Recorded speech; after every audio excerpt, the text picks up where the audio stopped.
Everyone, this is me Nikita and today we are going to discuss about MTP. MTP मतलब medical termination of pregnancy और इसका दूसरा नाम भी है इंड्यूस्ड एबॉर्शन। तो इसके नाम से ही क्लियर हो रहा होगा, इंड्यूस्ड एबॉर्शन यानी एबॉर्शन कर देना। इंड्यूस्ड क्यों? क्योंकि ये खुद की इच्छा से किया गया हुआ एबॉर्शन है, इसलिए इंड्यूस्ड एबॉर्शन। सो पूरे विश्व में साल भर में 45 to 50 मिलियन MTPs परफॉर्म की जाती है, which is 4.5 crores to 5 crore MTPs and it is roughly around 1/5 of the total conceived pregnancies। यानी टोटल कंसीव्ड प्रेगनेंसीज का ये 1/5 हिस्सा है। यानी कि देखा जाए तो 25 करोड़ प्रेगनेंसीज होनी चाहिए, जिसमें से कि 5 करोड़ टर्मिनेट कर दी जाती है। एंड गवर्नमेंट ऑफ इंडिया ने MTP को लीगलाइज किया था 1971 में with some strict conditions to avoid its misuse. Misuse in the sense कि कुछ लोग एमनियोसेंटेसिस करके एक प्रोसीजर है जिसकी मदद से ये पता लगा लेते थे कि वो जो बेबी है वो मेल है या फीमेल है। वैसे एमनियोसेंटेसिस के लिए बिल्कुल भी नहीं बना था, उसका काम कुछ और ही है।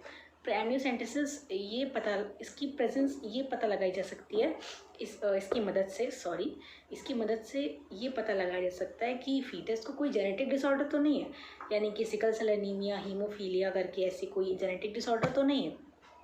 बट कुछ लोगों ने इसका गलत यूज़ भी किया। एमनियोसेंटेसिस से ये पता लगाने लगे कि वो बच्चा मेल है या फीमेल है, एंड जिसकी वजह से फीमेल फीटिसाइड्स के केसेस बहुत बढ़ गए थे इंडिया में, जिसकी वजह से इसके ऊपर बैन लगा दिया गया था। एमनियोसेंटेसिस के ऊपर बैन लगा दिया गया था only for sex determination.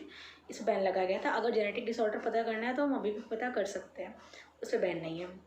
So question उठता है Y MTP? Obviously to get rid of unwanted pregnancies either due to casual sexual intercourse or due to failure of contraceptive use during coitus or in rapes cases. So MTPs generally कब perform की जाती है?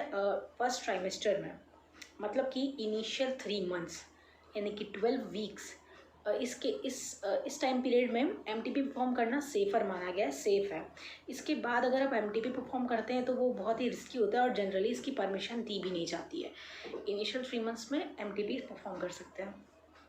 And MTPs कुछ cases ऐसे cases में भी essential होता है जिसमें से कि प्रेगनेंसी को कंटिन्यू करना हार्मफुल हो सकता है, मदर के लिए या फीटस के लिए या फिर दोनों ही के लिए। उस केसेस में भी डॉक्टर MTP कर देते हैं।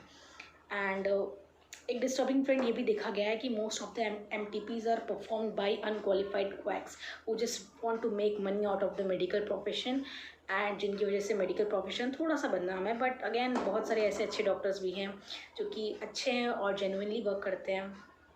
सो अच्छा, मैं आपको बता देती हूँ एमनियोसेंटेसिस के बारे में थोड़ा सा। ये वाला टॉपिक तो ज़्यादा बड़ा है नहीं। एमनियोसेंटेसिस क्या होता है? इस प्रोसीजर में आप मतलब जो फीटस होता है वो एक एमनियोटिक फ्लूइड के अंदर प्रेजेंट होता है। तो एमनियोटिक फ्लूइड थोड़ा सा निकाला जाता है मदर के अंदर से, और उसे ये टेस्ट किया जाता है कि उसके अंदर के फीटल सेल्स को और डिजॉल्व सब्सटेंसेस को एनालाइज करके ये पता किया जा सकता है कि इसके अंदर कोई जेनेटिक डिसऑर्डर तो नहीं है। So I guess that was all about MTP, and thank you for watching guys. Bye bye.